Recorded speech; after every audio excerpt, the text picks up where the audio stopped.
Brief video on Spanish command forms. We're only going to go over the regular forms. To begin with, the easiest way to give a command in Spanish is simply to shout the verb. If you know some verb forms in Spanish and you wanted to shout out to someone to run, you could just say correr. If you wanted them not to run, no correr. Okay?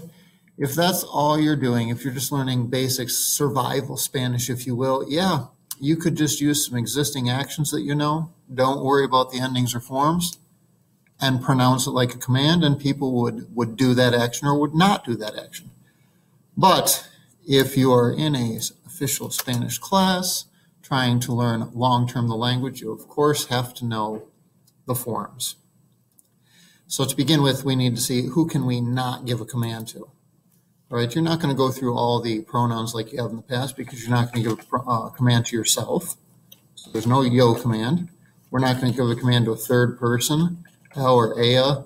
You can, in Spanish, technically give a command to a group that you are in with nosotros, but it's so uncommon as to not be worth studying. If you need to study the nosotros form of the command, either you have a teacher who doesn't know what they're doing and wants to waste time on things that are extremely uncommon, or you're really advanced in the language, in which case you shouldn't be watching this video anyways, because this is basic. You're not going to give a command to ellos or ellas. Who's left? Who are we going to give commands to? Well, you can basically give a command to you, the informal you. You can give a command to usted, the formal you. We can give a command to a group of people, ustedes. You're not going to address them like that, though. You're not going to point at somebody and say, to, and then give the command. I mean, you could, but not common. Ustedes. Instead, you're going to use people words, names, titles, niños, estudiantes, hombres, chicas, and get their attention and then tell them what to do, or you're already going to be making eye contact with the person, in which case you don't even need to say their name or title anyways. You just directly speak to them. But for the purposes of looking at this academically, I've got a quick chart for you here of what the command forms are. So here are your areas you can give a command to. You can give a command to, usted, or ustedes. To is the hardest command simply because there's a subset here, whether it's an affirmative command or a negative command. An affirmative command simply means you're telling someone to do something. A negative command means you're telling someone not to do something. It has nothing to do with whether these commands are pleasant or unpleasant actions. Simply do it or don't do it. So for the to affirmative command, your AR ending is the letter A. There's no S on this. And your ER-IR ending is the letter E. However, when you get to the to negative, you're going to start using what I refer to as the opposite vowel. This runs through all the rest of the command forms, this concept, that an AR verb is actually going to have an E in it. So for two negative commands, the ending is ES. And for two negative command for an ER-IR verb, we use that opposite vowel, and the ending is AS. Notice here then we have different commands, different spelling conjugations. If you are telling the person to do something, like swim, nada, and you're telling them not to swim, no nades. We have opposite vowel with the to negative. Now, for the usted command, whether it's negative or affirmative, doesn't affect the conjugations. So you can tell a person not to do something, you tell them to do something, it's going to be the same ending. The usted form uses the opposite vowel and simply ends in that vowel. So an AR ending is going to be E, and the ER-IR ending is going to be A. If you're not clear on the difference between to and usted, that is going to affect you with this grammar. Remember, usted is the formal you. So we're using it when we're basically not on a first name basis with somebody. We're calling them sir, we're mentioning their last name, perhaps a job title, or some other characteristic word that is not their name. You do not need to use usted with children. To, then, the informal you, always with children, anyone you're on a first name basis with. That distinction has to be made because you can see otherwise you're going to have the ending wrong, as the usted ending for AR is E and the to affirmative is A. We've got to get that distinction correct. When you go to the ustedes command, you're talking to a group of people. The AR ending also going to use the opposite vowel, so it's going to have the E, but it ends in N, like ustedes always does.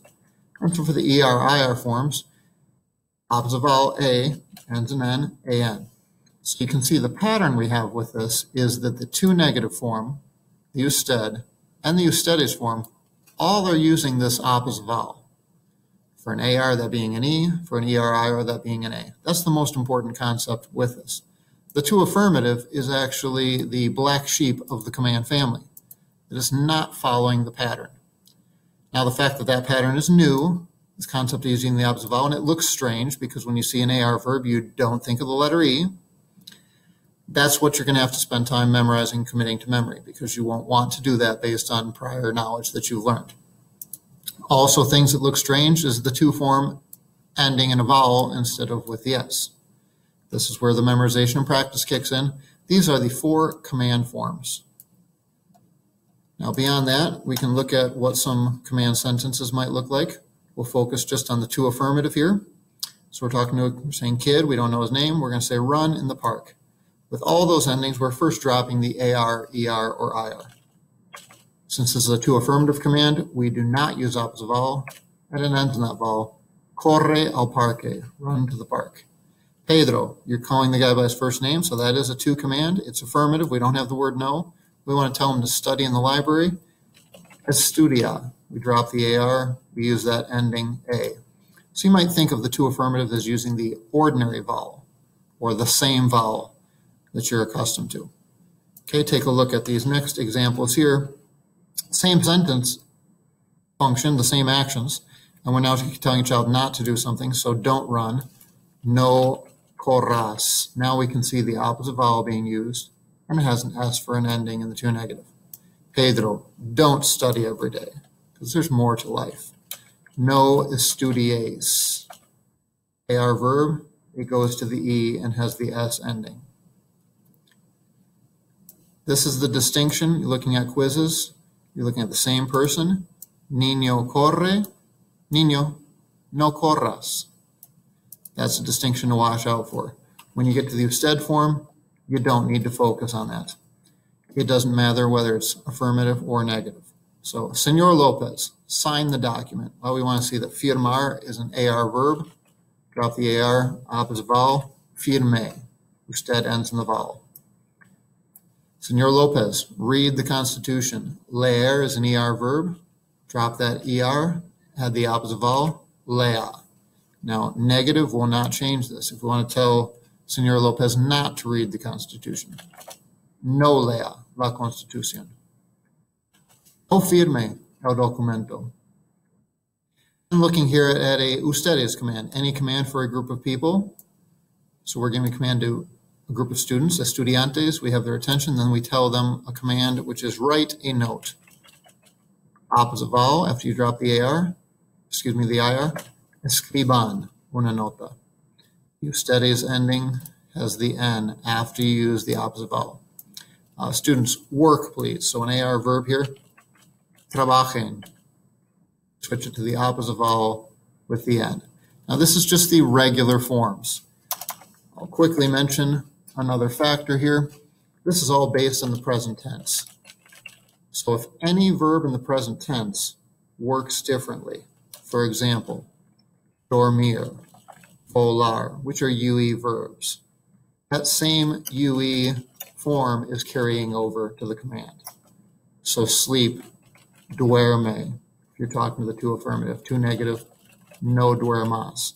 So all those exceptions, UE, IE form, like for pensar, if you want to tell Pedro not to think, Pedro no pienses. Any of those forms that you learned in the present tense that had different spellings, that is going to affect the commands. Sometimes they'll show up as complete irregulars. You have to memorize separate spellings. Other times the change is consistent and just carries over because that change is not at the end of the verb. It's earlier, and you can see the endings are still the same. But that will have to be left to a different video.